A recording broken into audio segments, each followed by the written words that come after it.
One of the most common objections to self-compassion is the belief that it leads to complacency. Neff dismantles this myth, explaining that self-compassion does not mean ignoring mistakes or excusing bad behavior. Rather, it allows people to acknowledge shortcomings without being consumed by shame, creating a mindset that is more conducive to growth. Self-compassionate individuals are actually more likely to take risks, pursue goals, and bounce back from failure because they are not paralyzed by fear of self-judgment. Instead of avoiding challenges to protect their self-esteem, they are willing to engage in difficult experiences with the understanding that their worth is not dependent on success. Another important discussion in the book revolves around cultural influences on self-compassion. In Western societies, particularly in competitive environments, people are often encouraged to strive for perfection and equate self-worth with achievement.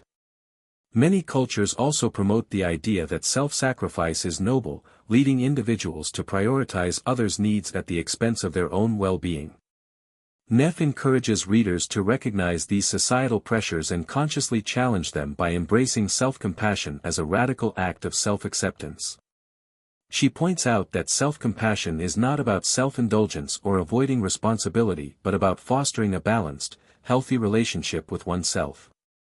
Neff provides practical exercises to help readers cultivate self-compassion in daily life. These include guided meditations, self-compassion journaling, and techniques for responding to negative self-talk with kindness. She encourages readers to become aware of their inner dialogue and consciously shift from harsh criticism to a more compassionate voice. By practicing these techniques consistently, people can rewire their habitual patterns of self-judgment and develop a more nurturing internal relationship. As the book concludes, Neff reinforces the idea that self-compassion is a lifelong practice, not a one-time realization. She encourages readers to approach themselves with patience, recognizing that change takes time. She reminds them that setbacks are natural and that self-compassion itself should be applied to the process of learning self-compassion. Rather than seeing it as another goal to achieve, it should be seen as a way of being, a mindset that allows people to move through life with greater ease, resilience, and inner peace. Neff also explores how self-compassion affects emotional resilience, particularly in difficult times. Many people struggle with self-judgment when they experience painful emotions, believing that they should not feel certain things or that suffering is a sign of weakness. She argues that by accepting pain with kindness rather than resistance, people can move through it with greater ease. Pain is an inevitable part of life, but suffering is often amplified when individuals resist or judge their emotions. Self-compassion allows for emotional healing by providing a safe space to process difficult experiences without the additional burden of shame or self-criticism. Another important theme in the book is the role of self-compassion in relationships. People who are harsh on themselves often project the same judgment onto others, leading to strained relationships and unrealistic expectations. On the other hand, those who cultivate self-compassion tend to be more understanding and forgiving toward others because they recognize that everyone is imperfect. Neff highlights how self-compassion fosters emotional connection and reduces the fear of vulnerability, allowing people to build stronger, more authentic relationships. She also discusses the common misconception that self-compassion is selfish, explaining that it actually enables people to be more present and supportive to others.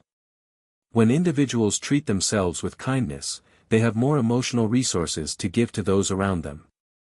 A powerful section of the book addresses self-compassion in the face of trauma. Neff shares her personal experience of raising a son with autism and the intense emotions of guilt, fear, and sadness that arose. She describes how self-compassion helped her navigate these challenges by allowing her to acknowledge her pain without self-blame. Rather than seeing herself as a failure for struggling, she embraced her humanity, understanding that hardship is not a reflection of personal inadequacy. Her story illustrates how self-compassion can provide strength during life's most difficult moments by reducing unnecessary suffering and fostering inner peace. Neff also delves into the biological and psychological foundations of self-compassion, explaining how the brain's self-criticism mechanisms are rooted in the threat defense system. When people criticize themselves, their bodies respond with stress hormones like cortisol, triggering a fight-or-flight response. Over time, this chronic stress takes a toll on mental and physical health. In contrast, self-compassion activates the brain's caregiving system, releasing oxytocin and promoting feelings of safety and well-being.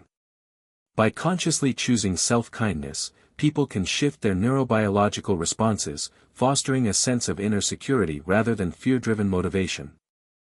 Self-compassion, The Proven Power of Being Kind to Yourself by Kristin NeffNeff is a transformative exploration of the power of self-kindness and the ways in which self-compassion can lead to greater emotional resilience, well-being, and fulfillment.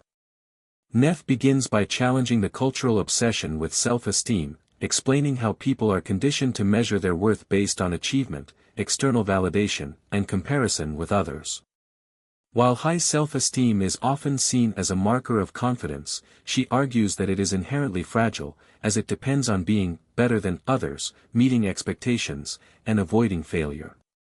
When self-esteem is threatened, through setbacks, mistakes, or perceived inadequacies, people often fall into harsh self-criticism, which fuels anxiety, depression, and feelings of unworthiness. Instead of chasing self-esteem, she introduces self-compassion as a healthier and more sustainable way to cultivate self-worth.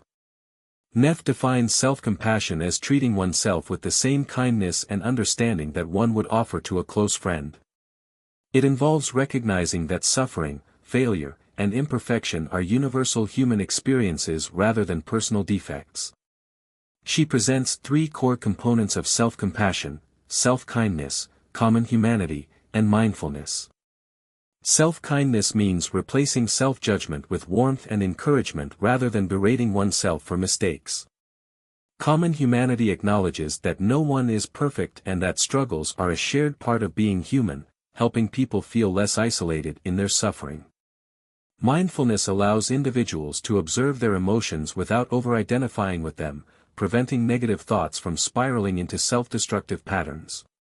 Throughout the book, Neff contrasts self-compassion with self-criticism, explaining that many people believe they need to be hard on themselves to be successful or avoid failure.